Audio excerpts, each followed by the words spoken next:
2026, c'est compliqué d'intégrer une grande école. Toujours top 15, top 20. Aucune idée. Non, c'est pas compliqué. C'est faisable aujourd'hui? Oui, oui. Peu importe d'où tu viens? Top 15, top 20 ou... Top 15, top 20. Ah non, bah non, du coup. Non, c'est accessible. C'est accessible? Ok. Une école de commerce, ça va me garantir d'avoir un bon job.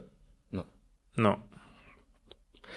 En sortant d'école, elle est piquante celle-là. En sortant d'école, je toucherai minimum 3000 euros net. Bien sûr. Par jour. Non, ça par contre, on développe ou pas du tout? Oui, on peut, bien sûr. Pour la question précédente, parce que c'était intéressant aussi, c'était quoi la garantie? Garantir un bon job et ensuite en on fait, est sur le côté salaire. C'est comme partout.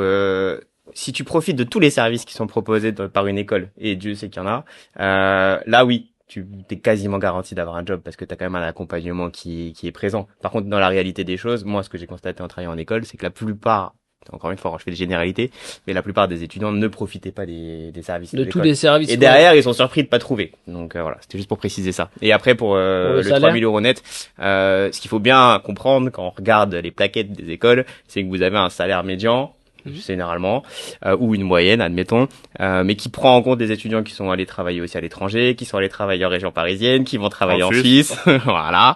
Et donc, en fait, il y a ce mythe de, je vais gagner au moins le salaire médian. Et en fait, les premiers entretiens, quand ils arrivent, et qu'on leur dit, non, en fait, en France, vous allez toucher quasiment le SMIC, là, il y a quand même pas mal de choses qui déchangent. Le SMIC.